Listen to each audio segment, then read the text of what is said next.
Hi team, so thanks for tuning in this week. The last few episodes have had a really good reaction, like tons of online discourse, which I've just been loving reading. So can't wait to hear your thoughts on this week's topic. Make sure you send them in to us. We're at the NDA Podcast on Twitter and Insta. Leave a review with what you think, all that good stuff. The title this week might be a little bit ambiguous. This episode is called Walk Like a Man. So we're going to be talking about what it's like to be a woman or anyone who identifies that way in the creative industry, but really specifically how to reach the top or how they've reached the top, what people might be sacrificing to get there, how authentically we're actually leading, and how women help other women to get to the top as well. So super interesting, lots to cover. I don't really need to be here this week. The guests have so much experience and insight to share. So we're going to have a really candid conversation about the things that we've seen in studios, in the meeting rooms, and also in ourselves and in themselves. We need maximum chatting time today, so I'm not going to go on too long. If everyone can jump in and introduce yourselves. Katie, if you could kick us off. Sure, thanks for having me. So I'm Katie, I'm the founding editor of Creative Boom. It's one of the UK's leading publications and communities for the creative industry. I previously ran a PR and marketing agency for around 11 years and only in the last 2 years have dedicated my full-time focus on my platform. So I have my entire career and life walked like a man, I suppose, but it's only really occurred to me recently that that's what I've been doing this whole time. Watering myself down, dressing a certain way, not to attract attention, unwanted attention. Although that sounds really egotistical, but you know what I mean. You just want to sort of be taken seriously and professionally. And sadly, I think I've had my head in the sand a little bit, tried to ignore the subconscious, known in the back of my mind what's going on out there and how being a woman impacts my career and being taken seriously. And so this is all very raw and new to me, so I'm looking forward to talking about this today. Nice. Great stuff. So I'm Rebecca Harrison. So currently I'm the creative director of Love Blood Creative. So we're a global creative production agency and artist representation. I work in there with a brilliant founder, Brona Wedderburn, so we're a female-led agency. Before that, in my old life, I was a design director at Brandwatch, a global technology business, and I head up the design department there. So I've had a lot of experience growing teams, nurturing people, growing them in their career, and trying to find a path through for myself, as well as helping others upwards. I'm a mentor for Kerning the Gap, the Northwest chapter, which helps young women coming into industry find their path, find their feet, and find their own voice into a position of leadership in the industry. This subject for me is quite an interesting one because I feel like I only just recognised this in the last 2 years, I would say. I lost myself on the way to leadership. So I found my identity very much changing, and the way that I presented myself as a woman, the way I was brought up as a woman, I lost that and I changed that. So I think it's going to be very interesting to dig into that and hear other people's perspectives and see how they have kind of found themselves again or are on the way to finding themselves again through learning from others. Awesome.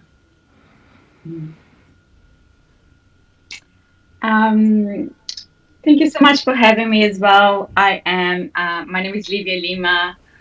I think like I have a pretty kind of diverse career path. I have started 2 design companies. I have started a cocktail bar, craft soda factory, and like more traditionally, I have worked in design studios in London, New York, Sydney, Auckland, and I also like the things that I'm really passionate in design. I teach design in a university in Sydney. That's where I'm based for 6 years, and I also I'm really quite passionate about my research practice, which revolves around the consequences of graphic design imperialism.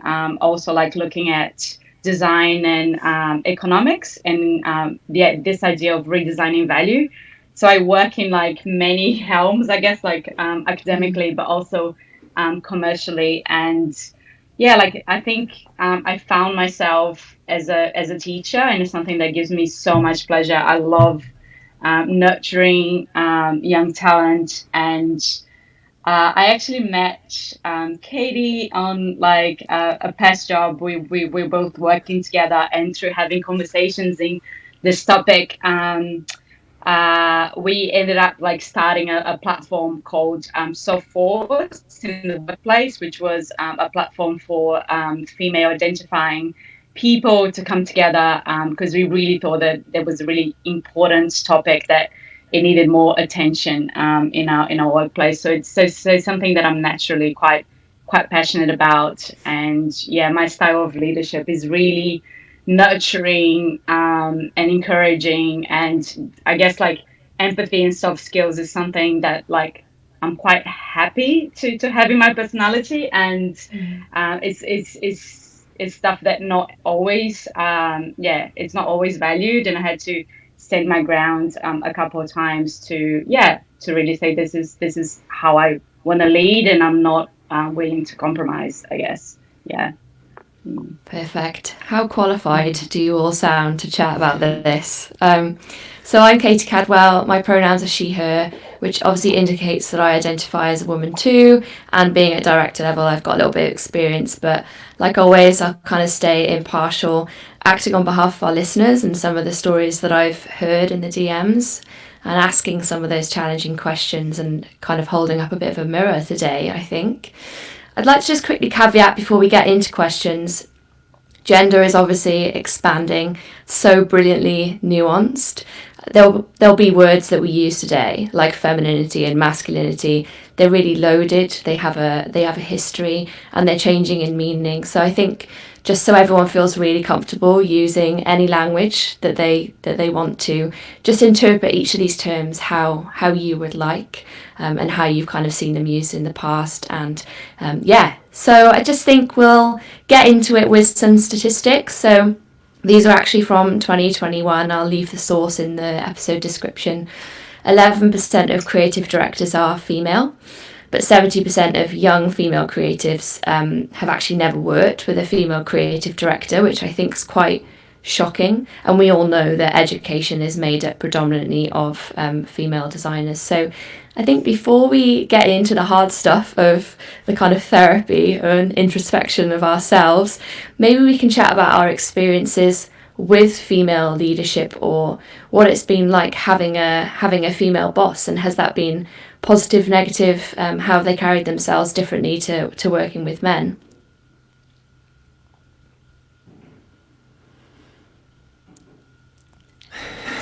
Anyone? No, all good. Yeah, anyone can go first. I can start. Go on. Like I think I do have quite a bit of I guess connection to that topic, because absolutely, like I really wish that that everyone could have the opportunity to work with female creative directors. In my career, I had two that was so inspiring, and it's so interesting. The first female creative director that I worked with was called Segolin Huta in a company called Construct in London, and it was the most nurturing environment that I could ever. It was a dream to work there. You know, everyone felt heard and safe, and we finished work at 5, and it was just so easy. And learning from that experience, it really inspired me to know, I guess, like what kind of environment did I want to create in a design industry. And it's interesting comparing to previous spaces that I worked before. It was so refreshing because there wasn't this competition. There wasn't this expectation that everyone had to be bold and confident, and to have a healthy competition. And the critiques was so constructive and respectful, and that's something that I really admire. Like, and I'm so grateful to have had that experience. Yeah. I was just going to say that I don't think I've had any female bosses during my career, but I have worked for myself since 2007. So there was only a 7-year window from graduation to going freelance and then running my own agency. So I ended up being a female leader, but I don't think, other than a line manager I had once called Elizabeth Wilson, who is in Sydney now, that's kind of practically it. So, and I had a bad experience at places I worked with other women because it was so competitive. I don't know if you've ever had that experience yourselves in office spaces, but in the PR and marketing industry, it can be quite brutal. So we're all pitched against each other, whether deliberately or not, to kind of compete. And so it can become quite a toxic work environment quite quickly.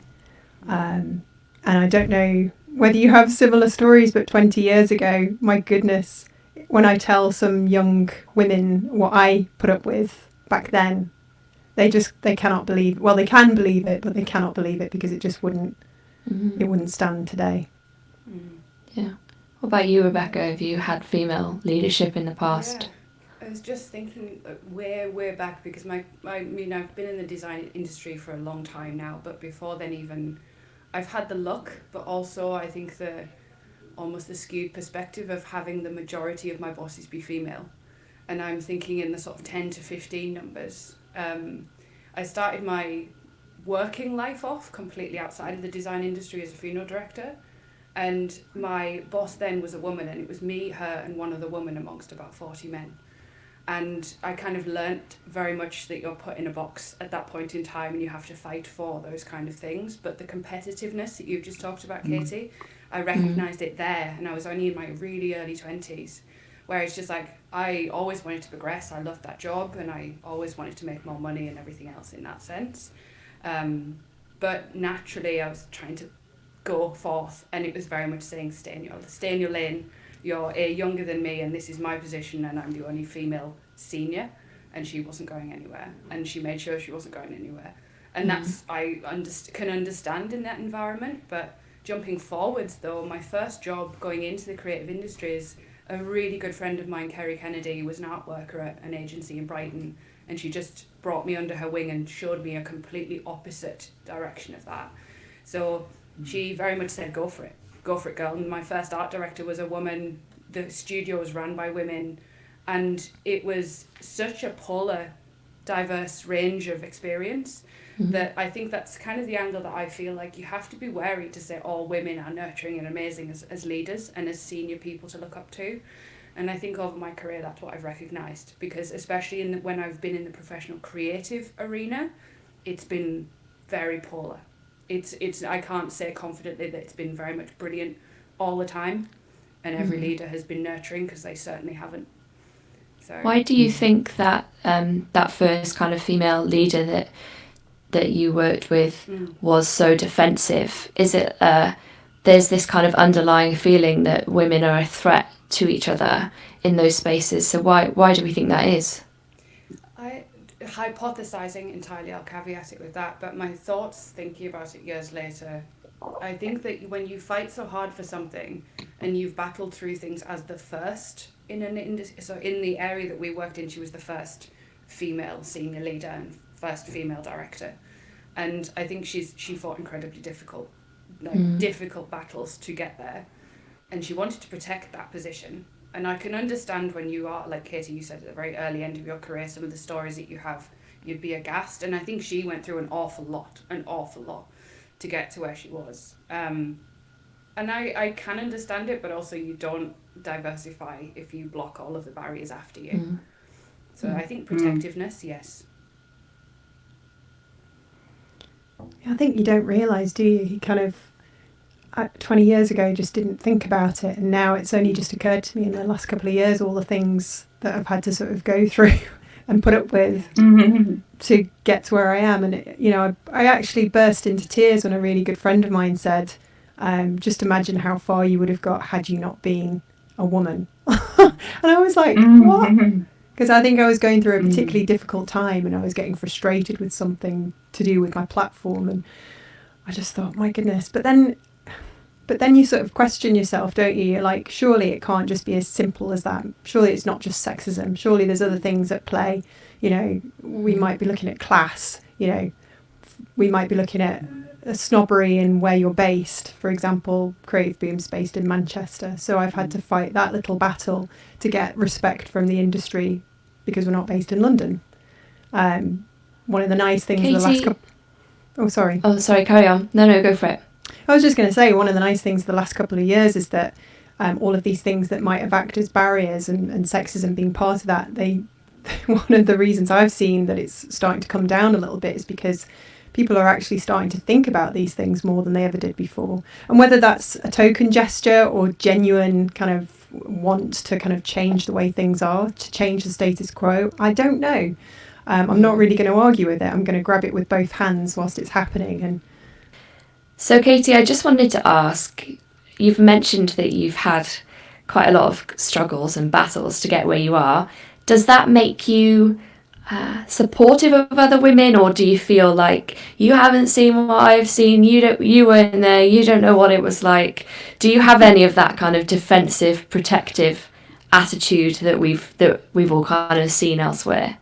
No, I don't think so. I've kind of always thought there's enough space for everyone, and the whole sort of point of the platform that I'm running is to sort of lift other people up. I get to have this amazing career where I just support creative people, and I get so much job satisfaction out of that. So it's kind of not in my nature, if that makes any sense. Mm-hmm. I grew up in a kind of family where we did lots of volunteering when we were growing up, and helped out in local charities, and my nana used to put on plays for the local community, that kind of thing. So we always had to do a turn at Christmas and get up and perform to everybody else, that kind of thing. So I just get a lot of satisfaction out of helping others. I've just never been a jealous person, and I've never sort of allowed those experiences to make me bitter in any way. If anything, it kind of makes me want to do more to help others, to try and lift others up. But what I have done wrong is it's only been the last couple of years that I've confided with other women. It's only been the last 3 or 4 years that I've developed very close female friendships, because up until this point I've had mainly best friends who are men. Could you believe? Yeah. Jack, I just wanted to chat about, you've obviously been before you ran your own studio, you were in other studio environments. Did you have female leaders or female role models, and did you think, I'm going to model myself exactly on them and how they carry themselves and handle themselves? There were some female leaders, not many, and no, I didn't think I would ever model myself on them, because I could see the sacrifice that they made in their lives in order to be able to be in that position. So it was the exact opposite, actually, of what I wanted to model myself on, and what I would want for other women coming up behind me. There was a lot of sacrifice, a lot of, you could never have children basically in a role like that. It would be totally impossible to manage that, and there was no one in any senior positions that were women that had any children.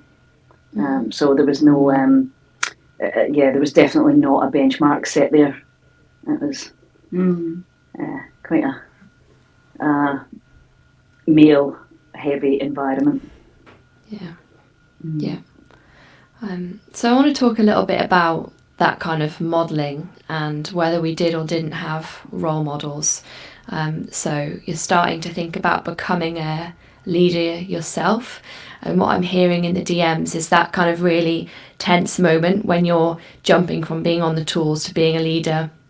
In those rooms you do have to code switch a little bit, and you do have to alter how much you would usually speak, or the jokes you would usually laugh at, in order to kind of help you make that leap into those kind of management and more senior positions. So I feel like we might all have some stories about that. Rebecca, why don't you kick us off? Do you think there have been moments when you've been quite inauthentic in any of those spaces?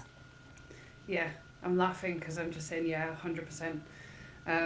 And I think going back a little bit, I'm not going to give you my whole life story, but I grew up in a very matriarchal family. My nana is Italian, or was Italian, bless her, and it's always been the women that ran the family, in the sense of they were leaders, and we still are. We have brilliant male relationships in our families, fantastic, supportive, amazing, but everybody does everything. So and that as an environment growing up was just normal. I knew nothing else. So when you pick that kind of attitude up, and if you can tell by my accent, I grew up in the north of England, I'm right up in Cumbria.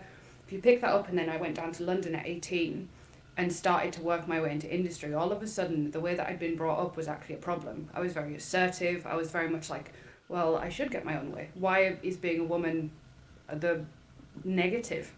And why am I seen as different? Because I'd never actually, as a woman, been seen as different amongst my kind of unit and my upbringing.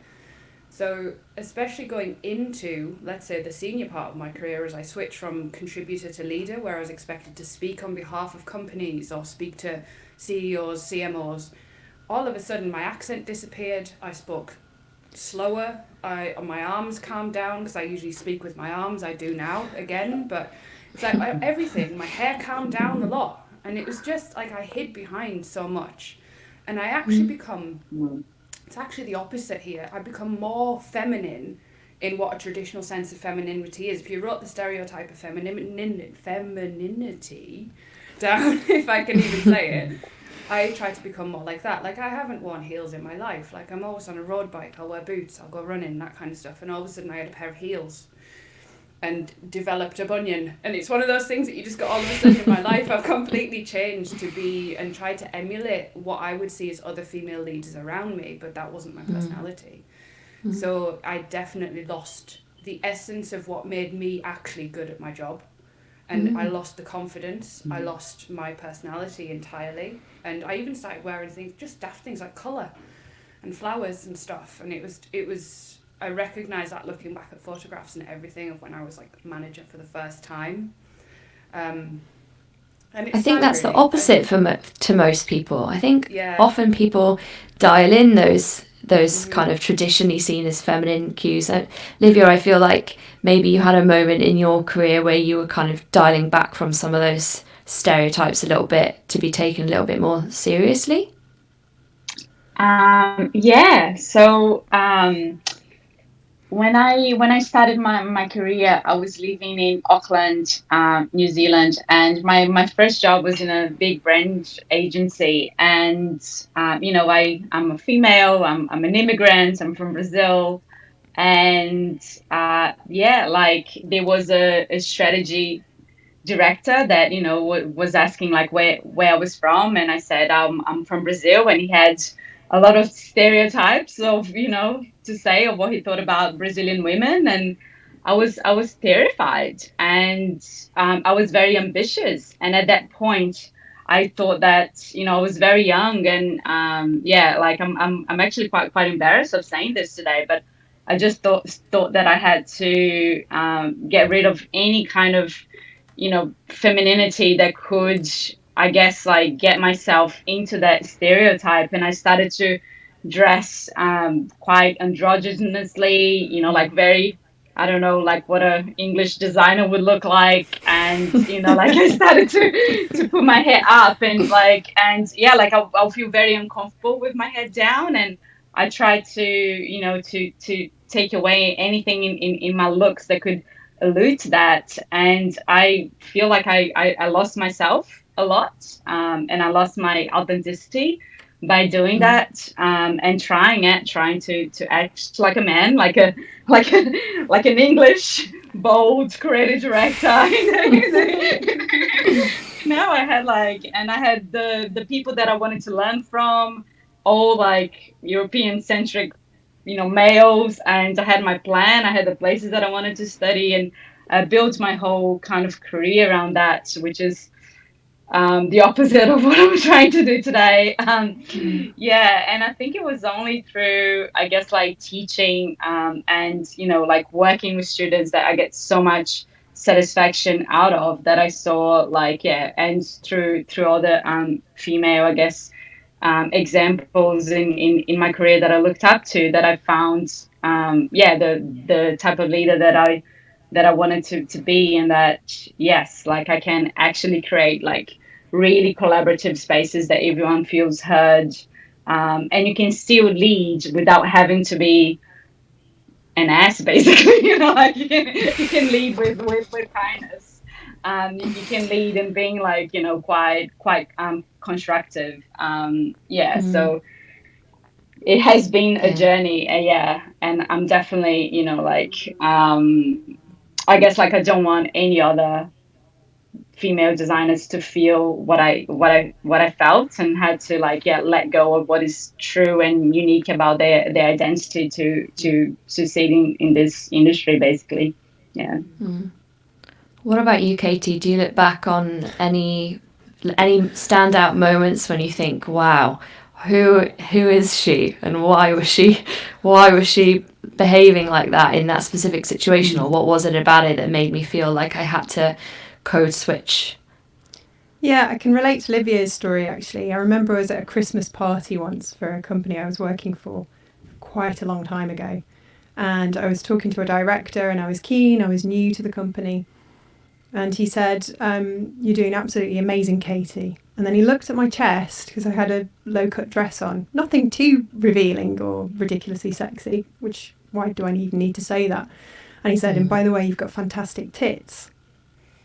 And I sort of went, oh, and you're 20 something, you're really young, and you're kind of like, oh, well, that's interesting. And then I think there was a kind of switch around that time where I just started covering myself up, wearing, dressing like a boy, basically, wearing kind of very practical, boring, well, a bit like this, really, just kind of making myself not feminine in any way, shape or form, so I wouldn't attract attention. And it's funny because it only occurred to me recently how much I've been dressing this way my whole life, just to sort of avoid attention, just to sort of fit in, just to not cause any kind of fuss.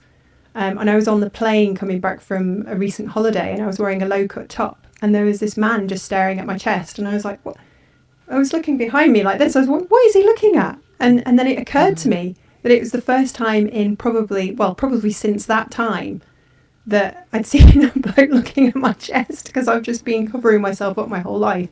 It's absurd. And it's only recently, like I say, that I think, well, why do I have to dress like that? Sod it, I want to embrace who I am, and all the complications that it comes with being a woman, but why should I cover myself up? Why should I change who I am? So it's all very raw and, dare I say it, new, and slightly exciting as well. I'm like wearing red lipstick again, and I'm loving Jack's shade, and I'm going to have to ask her where she got it from afterwards. I'm gonna move on to you, Jack, actually, because you've just come from your own admission from building a well, and I think you describe yourself as a bit of a tomboy anyway. So have you always dressed in a way that makes people feel slightly more comfortable with you, and do you think that that's part of the reason that you succeeded and moved so far up? Not saying you didn't work hard, but does that kind of attribute to some of your success? I'm going to say that hard work contributed to the success, but I think, some experiences along the way. Like you say, I've always been a tomboy. I mean, I spent most of my last agency in football tops and, jeans. I've never wore a dress ever, unless it was like a big fancy do. I kind of had sort of a bit different experiences in, definitely dressing up for meetings and things like that. Now, obviously, I wouldn't be wearing a football top going to a meeting. They were vintage football tops. It was very cool. And, but, I experienced things like, people bringing me in outfits, more feminine outfits to wear to meetings, to say, maybe you would want to wear this. I'm like, why? And I understand. You want people to look smart. You don't want somebody to look like a student. You want them to you want them to look like they're worth their money and they have the experience that they're doing. And I'm sure maybe a football top would maybe give it off that studenty vibe. But I often find that with clients, it's not necessarily how you're dressed. It's your confidence as a person, and whether you can answer their problem and their solution that they find attractive. And it's that confidence in that, what I've been, that feistiness that kind of I've ended up with many a hand on the knee and meetings and many a kind of flirtatious comment and things like that. Do you know what I mean? And it's never been because I've been sitting there with any low cut gear on. it's been because I've actually stood my ground and arguing a point, and that seems attractive to men, quite often men in power, and I don't know if they think that they can maybe get me a bit more subservient to them, or but I've had the kind of like, oh, feisty, oh, we'll love it, and let's meet for drinks. I want to hear more. What's in your brain and things like this. Do you know what I mean? So I think you get it from all angles. You get it whether it's like tits and ass, or whether you get it that you've got like an interesting mind. It's just kind of like you're just asked questions that people just wouldn't ask a man. What is the relevance of this? What's your point? Yeah, I was in a meeting with a client many years ago, and it was an all-male company. They'd very successfully launched a supercar club in an area where I grew up. I have to be careful. And they wanted to launch a female-only car marketplace, so like an auto trader for women. So they just found me, and I sort of went along, and I was lacking in confidence at the time. It was just when I'd gone freelance, so I invited somebody I barely knew, an older man who ran an SEO agency, and we went in and did this meeting, and it was absolutely absurd. They brought a woman into the room. They were planning to launch a female business aimed at women, and they just patronised me, laughed at me. And to cut a long story short, the SEO guy won the client and pushed me aside. I never saw or heard from him again. And I just got laughed out the room. And I was just trying to sort of point out some of the things they wanted to do and why, it might not be very wise to patronise women on a website and assume that they didn't know anything about cars. But they just kind of laughed me out the room. So, yeah, I agree. It's kind of, it doesn't matter how you dress, whether you have something interesting to say at some point, there's always going to be that backlash because you're a woman. It's very frustrating. Yeah, you're always have to sort of doubly prove your worth. Yeah. In situations, which is a sort of sad state of affairs, isn't it? Yeah. I genuinely think there's some issues with maybe an older generation as well, who genuinely don't know how to relate to women or speak to women.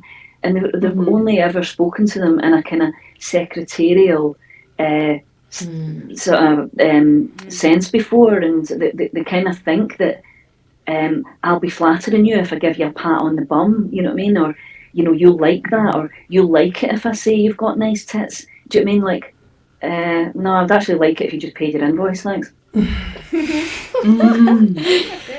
definitely think it's a scarcity thing as well. Like what you've just said there, Jack, about generations. If you're one of one or one of two women in a room amongst 10, 11 men, a lot of the time the experience of dealing with a woman in any shape or form, whatever they're wearing or however they behave, is rare. And I found, like, from my experience when I was talking earlier, like, tomboy is probably how I would define me as well. Like, my sister and I would ride around on skateboards and all sorts of stuff and dig holes, etc. Very stereotypical stuff there, but hopefully you'll get the picture. But what would happen is it'd feel like I'd assimilate into the lads' gang, and then they would forget that I was a woman and say something just way beyond what was okay to say in front of a woman, and it would be locker roomy. And you might have to put an E on the podcast here, but I remember distinctly someone distinctly.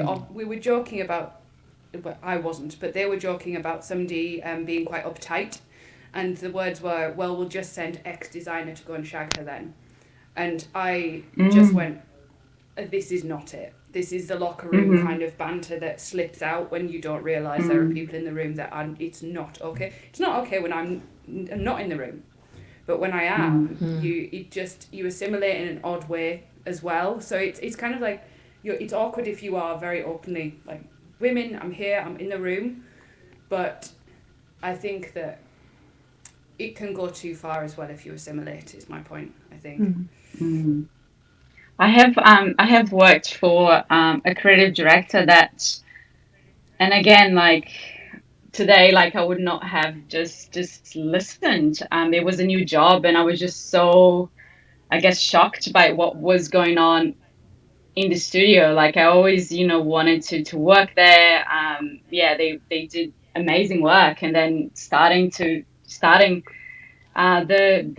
owner, like the creative director, would make all these comments as jokes, but like even say things like, I don't think that there's any good female designers. Like I wish there would I could have hired only men, and be like, just the lads drinking beer. He would make fun of the accent of like interns when they were not in the room, and just and even like like just being dropped home once, like he was commenting on the way that women were dressed walking, and making derogatory comments about them. And it was just so shocking. Like it was just, obviously I didn't work there for a very long time, but just to imagine that actually happened, and it was like less than 10 years ago. So yeah, in these moments, have we spoken up, or we're like, oh, we're in the room, they think I'm one of the boys, I've made it, I'm just going to keep my head down, which is very much like I'm looking out for myself in this moment. Or have you kind of stuck your neck above the parapet and said that's really inappropriate? Or, just looking back on those moments, do you have like, oh, I really wish that I'd said something then? Absolutely, absolutely. And back then, I think like I couldn't, like I didn't have, I don't know, the confidence, the experience, and I think it was just the shock factor as well. Like you don't really, I think like thinking back to that particular job, it was almost like a abusive relationship. Like you were yelled at if the work wasn't good. Sometimes he had a bit to drink, and you would yell at people, and it was just so. I think because I was young and I really wanted to work there, and just like, and then the next morning, the business director would come in to say, how much I was appreciated, how much they loved my work, how amazing I was.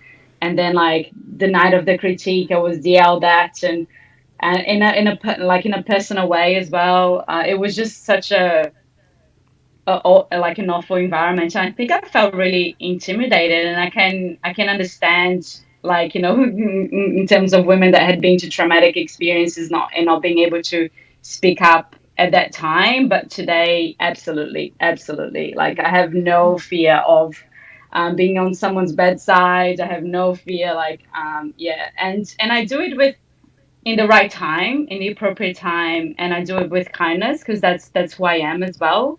So I actually, had to, in a work environment, people have been telling me to put people in that place so they respect me, and I would say that no, that I'm not willing to change my personality to adapt to a work culture that I don't think is healthy. Yeah, so definitely speaking up, but speaking up in my own terms, and how I do it in a way that is authentic to me. Anyone else got any experiences they look back on of rooms and conversations that they wish they'd handled a bit differently? Definitely, yeah. I've been a bit of a coward, really. I think if anything happened now, I'd definitely call people out and speak up. But there's been many moments. I remember talking to a potential new client, and it was very clear that I'd won the account and won them over. It was two gentlemen that were starting, funny enough, another car-related business, and they both sort of said, so if we're going to go ahead with you, which is the case, can we just sort of get it confirmed from you that you're not going to so I sort of looked at them both, and I sort of was figuring out what they were saying, and I was like, what you're trying to ask me is, am I going to have children in the next year or two? That's what you're trying to ask me, isn't it? And they just sort of looked at each other and went, well, yeah, and you think me doing that's going to impact on the project, right? And they went, well, I said, well, for your information, not that it's any of your business. And so, yeah, I suppose I did speak up, but I'm not going to have children. I've decided I don't want them. It's not for me. So you have nothing to worry about. So anyway, I will be in touch. I'll drop you an email and I'll give you a quote. And then as I was driving away from this meeting, I thought, what am I doing? So it was more about the actions that I took afterwards, I think, throughout my career, rather than speaking up at the time. I sent them an email and gave them what I like to call, am I allowed to swear? Yeah. My fuck off rate, which was too expensive for them to go for. And, you know, it was very satisfying. And I've had other moments. There was another client that, well, a new director came in for a client I'd been working for a long time. And he put, at the end of the meeting, he was a bit of a creep, actually. Well, he was a massive creep. He put his hand on the base of my back and the top of my ass and said to me something like, so can we do a buy one, get one free then? If I sort of got you this other client in, could we sort of like reduce the cost? And, you know, it was almost like, there's a good girl, you know, that type of thing. And again, I didn't speak up. I didn't turn around to them and say, what are you doing? Why have you got your hand on my ass?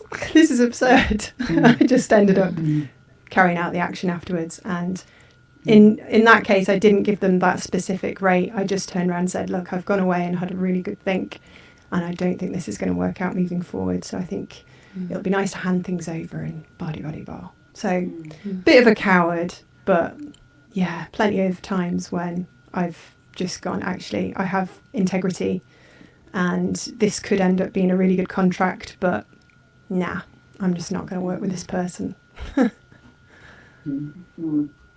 It's difficult to do, isn't it, when you're kind of sort of in the heat of the moment, when you're pitching for work, you know, you've got wages to pay of other people, you're relying on getting that business, and you're in a situation where you have to make a split decision on how you're going to react and respond, and whether you just kind of go and sort of like giggle it off and say nothing, or whether you kind of like, you know, read the riot act, flip the whole room upside down and go like, fucking fuck, you know, it's like kind of, you know, but you know, I often do it with just maybe like I try and do it with a bit of humour, you know, of anything sort of coming my way of sort of suggestive or comments or something, you know, it's sort of like, I'm like, yeah, because, you know, my ass looking good in these jeans makes these ideas better. Yeah, of course. You know, obviously that's how it works. But doesn't it make you angry? Doesn't it make you angry when you think of the amount of things women will have missed out on or turned down because of these things? It just makes me so cross. Yeah, no, it does. It does, and it's kind of like, who needs to change here? You know, you know, whose behaviour are we talking about? You know, it's and I think that comes from an education point of, you know, boys when they're young, of how they respond to women, and it comes down to, you know, a lot of parenting, and we see it all the time. You know, you see all these fantastic experiments of, you know, leaving children in a room and watching grown people come in and giving the dolls to the little girls and the cars to the little boys. You know, there's conditioning there that is going to take a lot of time to wheedle out, and it's like, but we don't have time to wait for that shit. You know, so it's like, right, what do we do in the meantime? And in the meantime, I think all we can do is try and find ways, however it works for you, whether that's aggressively through humour or through just ignoring it, of making the point that the conversation that you're having is about business. It is about concepts, it is about business, it is about rates, it is about in whatever the situation is. It's not about what I'm wearing and do I want to go for a drink later. You know, and that'll be different for everyone. You know, I hope with I've always had women in my team, and I hope that I'm a decent role model, at least for them, and how to act in that situation. You know, but I have felt humiliated in the past before, where, you know, clients have taken my hands in meetings and things like that, and like pulled my hands across the table and talked about my nail polish and things like this. Do you know what I mean? And I've had to be like, yeah, well, you know, all the better for scratching your face. Do you know what I mean? Or whatever, you know, and you're, you know, like what point am I actually addressing here? So I wish somebody had the magic scenario of this is how one should deal with that. I'm not sure Jack, if there's a I've got a one question size for fits you. all. If you were in a meeting and you saw a client acting that way towards one of your younger female team members, would you react in the same way? Would you laugh it off, or would you have a different... I don't mean laugh it off because I don't think that's what you do, but would you react with humour, or do you think you'd have a different reaction if you were watching it kind of and it wasn't happening to you? I think it has happened. I've watched it, and I've intervened in a way where the same situation with this nail polish scenario was going around this table, and I have seen the client take the hand of one of my staff, and I have said, X name. Why don't you let go of her hand so she can actually use her pen to come up with some better ideas? Yeah, and so I'm not aggressive. Trying not to be aggressive about it, but trying to be clear what I'm meaning. Yeah. I'm sure it's clear for some people and maybe ambiguous for others, though. Which, if it is ambiguous, I apologise for in those situations. I think one of the interesting But things Jack, I'm just so like, oh, sorry, no, you go. No, go ahead. No, I was just saying, like, in awe of like how many times this seemed to have happened to you, Jack, and the fact that you had to come up with different strategies of, like, in different situations to learn how to deal with that. It's just it just amazes me, because it's so unacceptable what we go through. Yeah. It's I think, like I was saying, it's like kind of major conditioning, I believe. And I've recently I tried to explain it to my husband what it feels like, and that feeling of people having doubt in you because of because you're female, rather than your experience, the years that you've done something, but that kind of seed of doubt.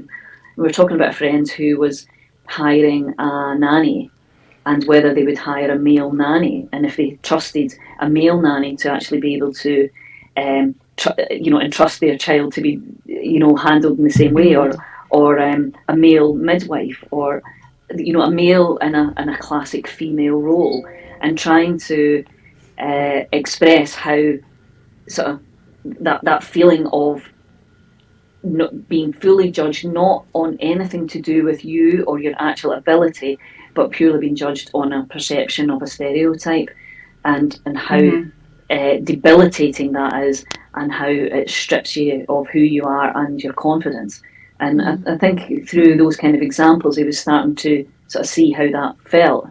I'm in a situation just now, actually, not design related, where my husband and I are running a different business together, and the way people speak to me, they would never dream of speaking to Chris like that, because they just would not do it, but they think they can get away with it because I'm a woman, and what am I going to do about it? And I'm just weak and pathetic. Whereas, let me speak to the man. It's the man who will sort this out.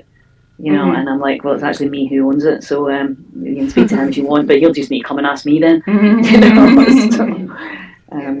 I think that's exactly it. What you just said there about how you cope with it, I think if we go back to the arc of the podcast and kind of look at it as, say, if I was speaking to one of my mentees coming into the industry, I think the important thing is recognising when you are being forced to change your behaviour because of the bad behaviour of somebody else, whether that's a male or a female.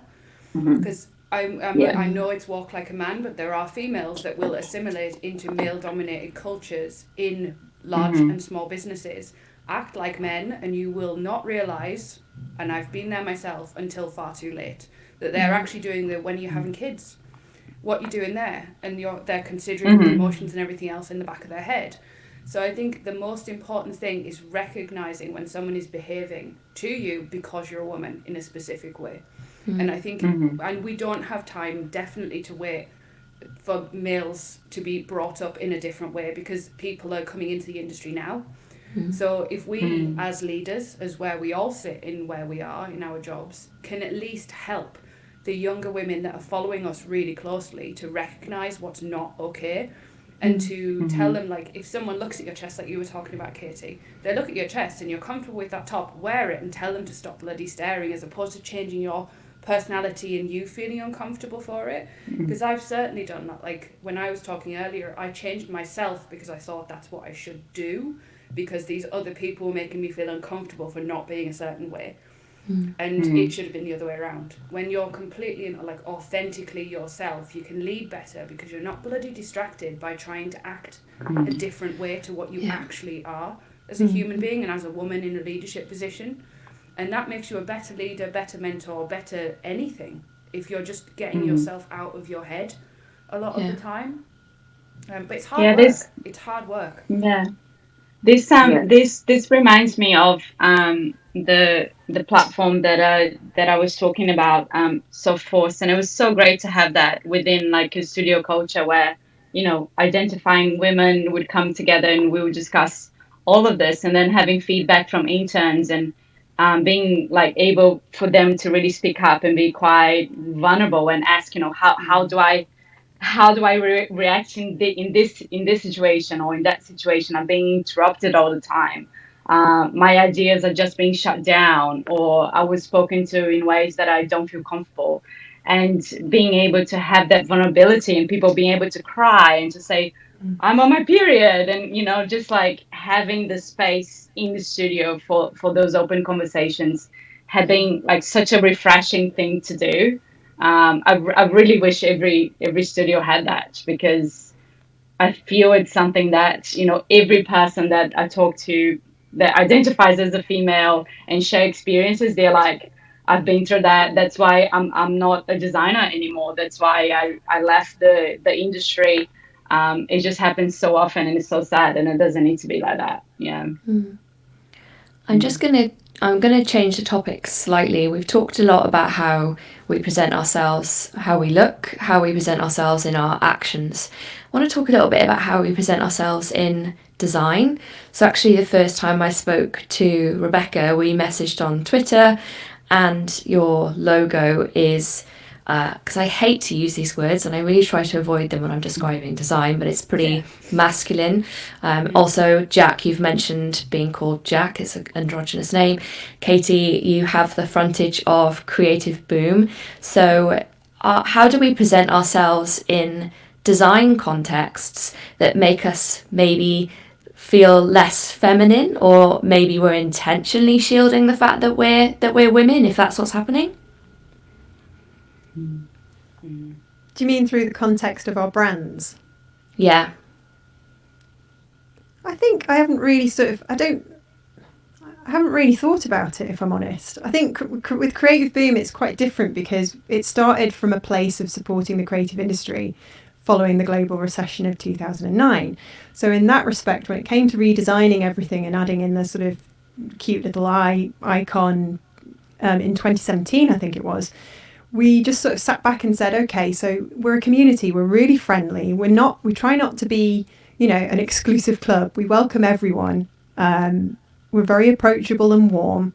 Let's take that and create a little character that might not necessarily be male or female, or, you know, we just kind of, we're getting across that kind of sentiment that we're friendly and fun and don't take ourselves too seriously. So I don't think it really plays a part, but it's a really good question because I've never really thought about it. When I look at the Creative Beam eyes, I just see them as I just see it as the community, as the sort of warmth and the friendly space that we're trying to sort of continue, rather than it being... When people reach out to Creative Boom and they get you back, are people surprised to find out that you're a woman behind it? I think when I was running a PR agency for 11 years, I think there were many times when people wanted to speak, because I was running it with my husband, Tom. So I think there were many times when people wanted to speak to him because they thought he was the boss. And, well, he kind of wasn't. We were kind of mutually the owners, but, I mean, he won't mind me saying this. I was kind of the boss. So I kind of enjoy, he won't mind that. But he was, you know, people would ring up and say, oh, and I remember this one time somebody said, oh, wow. And they said, good for you. And I went, Right, okay, I'm going now. Put the phone down. But yeah, sorry, what was the question again? Are people surprised? Are people ever surprised that you're a woman behind Creative Boom in particular? Because it's got incredibly huge success, and it's kind of faceless, really. I guess quite intentionally from you. Yeah, I just want it to be really inclusive. I guess I never allowed myself to think that it was run by me, who happens to be a woman. And I'm always like really disappointed and surprised. You know, this might annoy some of you, but I am always surprised when my kind of, you know, my sex comes into anything. I'm like, why should it matter if I'm a woman? You know, why should it matter what I wear or say or do? It really annoys the hell out of me. I'm just doing this amazing thing and I'm really enjoying every minute. Why does that have to even be a thing? So it always really annoys me. I think the answer is it's far too complicated, and I think you four would be better answering this because I've never been a graphic designer, and the only experience I've had of the design industry is by supporting it and writing about it. And what I would put back to you is, do you think there is an elitism in the design industry? Do you think it's hierarchical in that there's a ladder that everybody tries to climb, and so there's an element of that at play? So maybe, for example, in the early days of Creative Boom, I got the impression I wasn't as well respected amongst the sort of male design community, but I wonder if that didn't really have anything to do with it being female founded, and it's just instead that our design was really shit and we were really kind of, you know, a bit basic. But I found since obviously we've developed and got much better design and much better writing, much better writers, i.e. not just me, you know, that respect has been earned, and we now sort of reach a much bigger audience. So yeah, I would put that back to you in that, I don't know, is the design industry male dominated? Is there a snobbery that goes beyond gender and sex? So I guess, Rebecca, I'm really interested to hear what you have to say here. Do you think it's intentionally that your kind of studio frontage and your creative frontage really doesn't feel very feminine? Yeah, I think it's unintentional because I would say that is probably the most authentic thing that I could put myself out there as. I definitely, and this is post-rationalisation entirely, because it's only something that you realise like as you go forth, is that up until this point I've been really reluctant to put this face on anything. Not that I have an issue with my face, but the fact that it's a woman, I have. And I've hidden where I am, I've hidden my accent, I've hidden where I was born, I've hidden my upbringing. And if you look at like my LinkedIn, it just says I'm in the UK.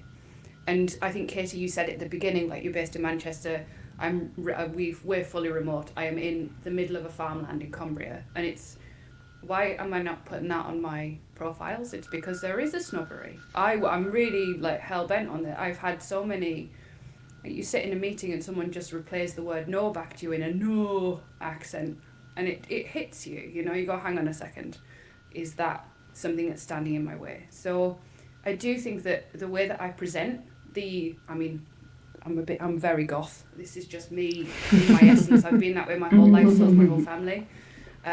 But it's an invisibility cloak that I have on. I think the kind of be good and shut up about it window that my nanny used to drum into me, it's kind of like do the work, do it well, and let that speak, and then have yourself pulled back. So there is a culture in me there, but there is a protective cloak where I'm not putting too much of myself out there, because that's a really sacred space for me. And because there is elitism, and because there are barriers, and because it's really bloody hard to often operate as you in an industry fully, I don't want that nipped at, because I'm kind of like, the confidence that you build is really important. So I do think I do have a cloak on, absolutely. Like even at work, if you look at the Slack channels that I used to purvey, I'd always hide behind RH as a symbolism instead of my name, and stick a black flag emoji up as if, rather than say things words wise, you know. So yeah, I do think so. It is hiding, but kind of professional hiding is what I would say. Yeah, right. Whereas, Jack, you're the opposite of that. You put your name on the door, you wear stripes, your website is stripes, you know, you and the studio are one. But am I going to ask this question? Maybe. If your name wasn't Jack, would you still feel the same way? I mean, how can you ever imagine that? But because it isn't hugely indicative of like who you are as a person, so does that make it easier to kind of lean into it? It probably does. It probably, you know, already plants that seed in people's mind that I'm going to be a certain way, choosing that name or choosing to be known as that as a woman. So it probably does make it a bit easier to be myself a bit, because you know, I definitely identify as a woman. I'm not trying to be a man. I just happen to be very lazy and can't be arsed saying Jacqueline. And you know, I'll abbreviate anybody's name to anything. Do you know what I mean? It's the shortest possible. But I do think it's a choice of to use that name in order to let people know who I am and what and a bit of what I'm about. I know it doesn't do that hugely, but I think it comes with a perception that, oh right, I must have a bit more masculine tones about me. I'm not going to be flouncy. I'm not going to be dressed in flowers and things like this. You know, I think it lets people know that quite quickly.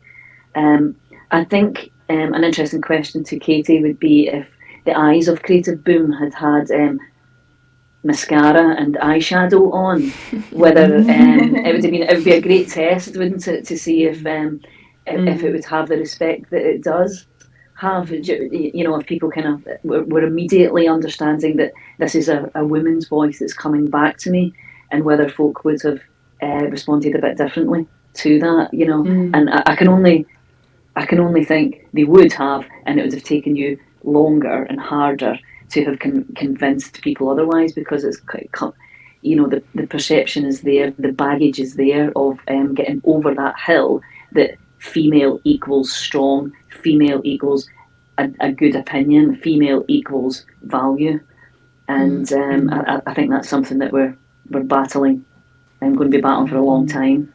Yeah. I've got a couple of questions I want to make sure we get through. So I think this is complicated, but obviously being a woman is very intersectional. So women of colour, queer women, disabled women. Is this a white woman first movement? We're looking across to creative leaders, and we are seeing lots of white female creative leaders up there with the white male creative leaders. And is it easier to assimilate being that leader because we're white women pretending to be white men, a bit like you chatted about, Livia? I guess, do you think that that's almost like the first wave, and the fact that you actually were assimilating being a European white man rather than I just think that's super interesting. Yeah, I think it's quite interesting, the layers, I guess, of bias. For me, definitely, being Brazilian is something that plays a big part, for like just the you know, the fact that English is my second language, and you know, people really just trust that as well. So you have the female. And then, like, yeah, I've applied for jobs, even though, you know, I have a master's degree, like, and, you know, just asking a recruiter, like, can she write, you know, like, just, and things like also with my accent, as well. Like, I think it's very cultural, and so interesting, because I've worked in many different countries, and being from Brazil means very different things to very different people. So I talked about the experience in New Zealand, but when I moved to the US, like, I didn't have this experience living in Australia. I didn't have this experience being in the UK. But as soon as I moved to America, I was put in the Latino bucket, and that kind of prejudice came as well. And it was new to me, because I was never being treated differently from being from Brazil, at least that I knew of. And then out of the sudden, and I was a female from Brazil, and I was an art director, and I was asked, that someone else would present my work to certain clients, because they were like huge American, like Midwest clients, and I let them, and it's something that I also like am quite. I would have acted quite differently today. But even things like, you start a new job and people come to you and say like, this is how it's done in America. What country are you from? It's like Russia, or like, because you have an accent. And yeah, so there's a whole bunch of other battles that plays that I had to go through, I guess, even though I look white, but my voice is very different. And even the fact that people like just assume that I understand everything because my English is like reasonably good, but there's a lot of things that I really don't comprehend, that it just takes me a little bit longer in meetings and things. Like is just a fact. Like English is not my first language. So there's this whole new other aspects between, like there's like a movement for white, of course, like females, and then like you get into, of course, like being more inclusive of people, like of color, but then there's also immigrants, and there's this whole like big, I guess, mash of issues that we're dealing with, and it's so layered, and everyone has their own personal experience, and yeah, it can be really tricky. Yeah, I think we're kind of like on the baby steps movement towards female equality. We're sort of bigger steps on race and gender and many other aspects, equality, disability. There's sort of huge steps to finding a way forward for all kind of minorities in the industry.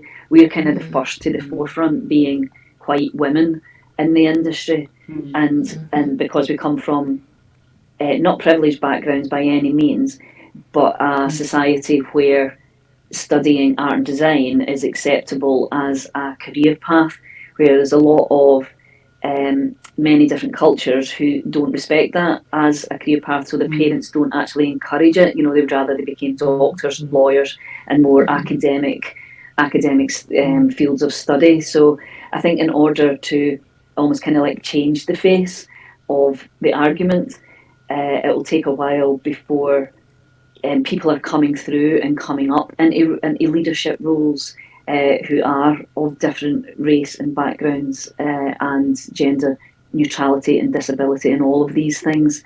Hopefully it won't take as long for those guys. It's like, start cutting a path and it makes it easier for folk to slot in. I think that, the first step it really is chipping away at people's mindset to think, why am I prejudging people in the first place, and what the hell has that got to do with their creative ability? I think as well, like it starts in design education. So you go to university and you're taught a very male European centric history, that it was curated. And I think like, yeah, one of the things that I always advocated in my work and in my research is like a graphic design history that is nationalized, that the criteria is different. It's people that were impactful in their own country, in their own nations. And then when you look at design history that way, there's so many amazing, different, diverse graphics that appears. The very fact that we don't learn about graphic design history starting with First Nations design, it's crazy to me. Just embracing our own roots and our own ancestry. So there's a lot of room, I guess, like if you want to change people's mindset, we have to look at how we are educating students as well in our industry. Yeah. Definitely. Which is part of the exposure, isn't it? If those people, if great work isn't being exposed, then people are not aware of it and they're not going to teach it. And hopefully social media is starting to become much more of a leveler and gives people choice of what they're actually learning and what they're exposed to, and they can choose to follow not just the white European man path. Yeah, definitely. Jack, I love what you said about carving a path out for people behind us. You know, that's kind of my mission. It's so wonderful when we share different people from all walks of life and backgrounds on Creative Boom, and just being able to sort of do something, albeit small, so that person might be able to then share that on their portfolio. And you know, even just the little SEO benefit that they get from being on our platform these days. I mean, this site's been going for 13 years. So one of my friends who's an SEO chap said that a link on my site's worth £5,000. So that's quite nice. So, you know, making a small difference and just exposing different voices. And what we're trying really hard at the moment to do at the moment is have different voices on the site as well. We've been doing that over the last few years. It's only really been the last 2 or 3 years that I've been turning this into a business, because up until this point, it was a passionate hobby, if you will.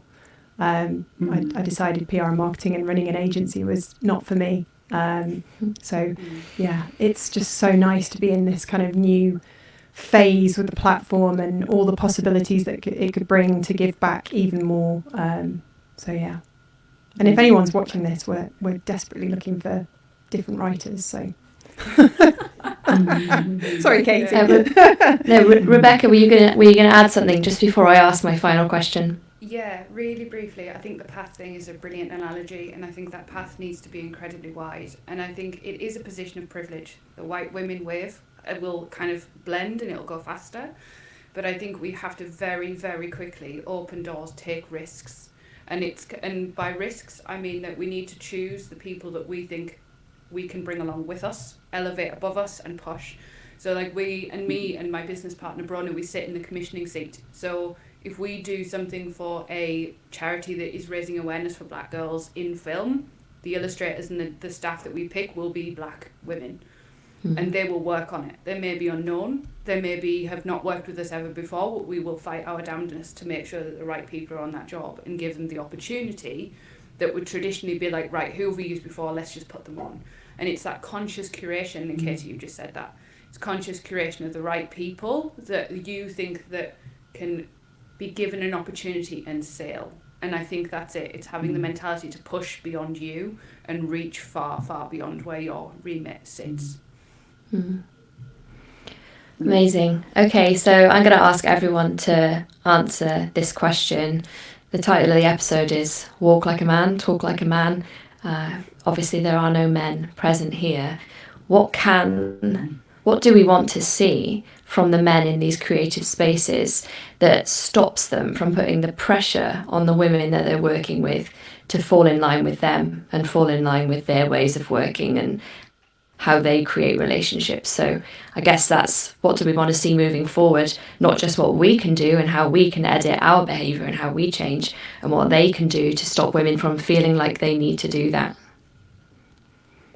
I'm going to put Katie on the spot. You can go first. Oh gosh, right. Well, first of all, most of the men I come across and work with are wonderful and supportive, and I've had really good experiences across the board.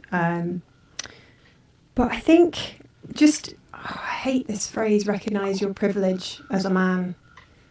You do have an easier start. So I would kind of just say, just try and sort of put yourself in the shoes of us and see what kind of barriers we've faced and the obstacles we've still yet to overcome, and just give us a break, really. The thing that I see consistently from some men, not all men, is that you get this, and I don't know if this is the case with everybody else, but I tend to get this, I'll get an email if I've done something slightly wrong on Creative Boom, and they'll sort of like say something and they'll do it in a sort of jokey way. And then when I sort of go back to them and say, oh, well, thank you very much, they'll say, oh, I was only joking.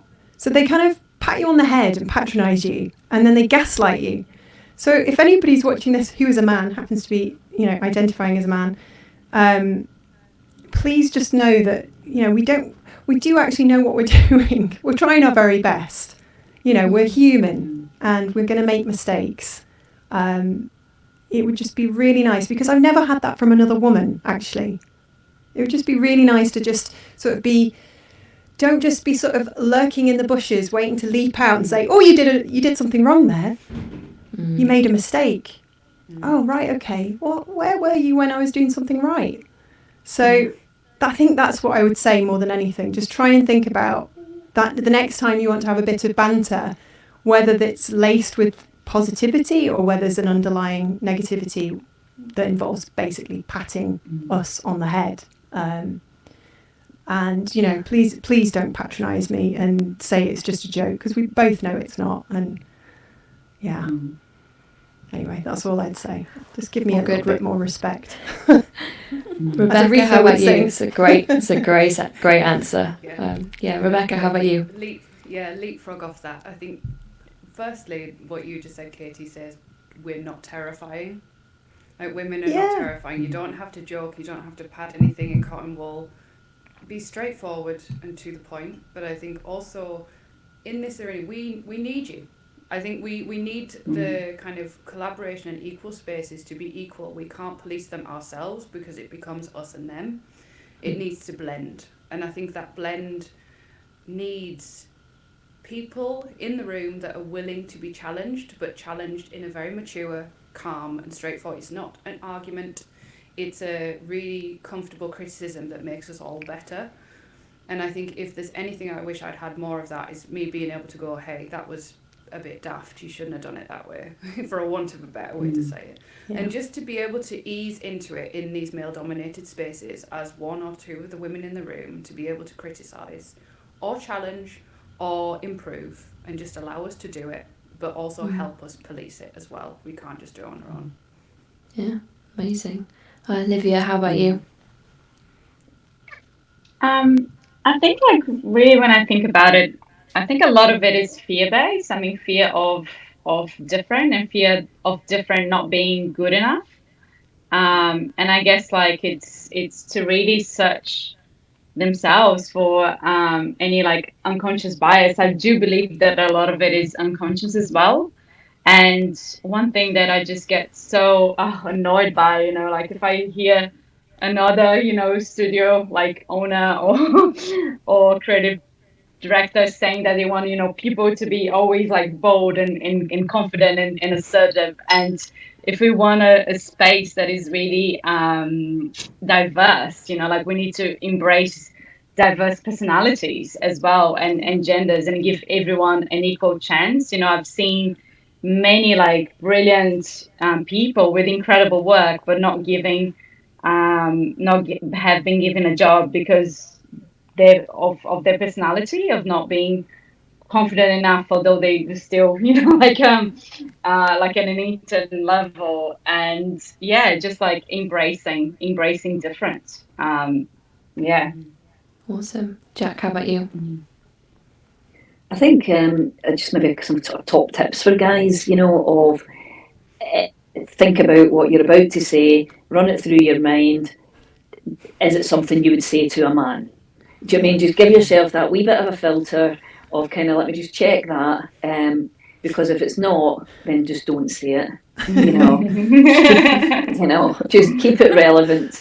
Keep it relevant. That's not that guys can't fancy women and can't chat them up or do whatever. Do you know what I mean? All this kind of sort of stuff. It's just in a business context and in a design context or whatever your industry is. You know, keep the comment related to the job and not related. You know, just kind of maybe ask yourself, you know, would I say this to a guy? And if you wouldn't, don't say it. You know, I think, like you guys are saying, it's like we need guys' support to do that. You know, we can't change the world ourselves, and we don't want an us and them situation.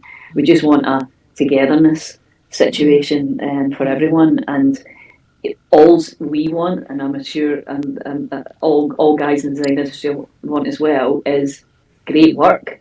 You know, we just want to see and be aware and be inspired about great work, and we really couldn't give a shit who created it. And you know, and that shouldn't come with any baggage or perception or surprise. Oh, that was a woman, you know, or any of these things. You know, just stick it in the corner move on. Awesome. Man, to say I didn't even get through half of my questions would be like the biggest understatement ever. We didn't even get to talk about the impact of all this on work, and we didn't get to talk about this like idea of sisterhood. And so this is definitely a part one. I really feel like we could talk about this forever. But I'm going to wrap it up there because everyone's probably nodding off at this point. We've been chatting for so long. You're all absolute legends. Like, I knew it was going to be great, but just sharing your experiences and acknowledging that you're all in a place of great success and being really candid and authentic about the good bits and the bad bits that led you there and what you want to see for the people kind of coming up behind you. So thank you so much, everybody.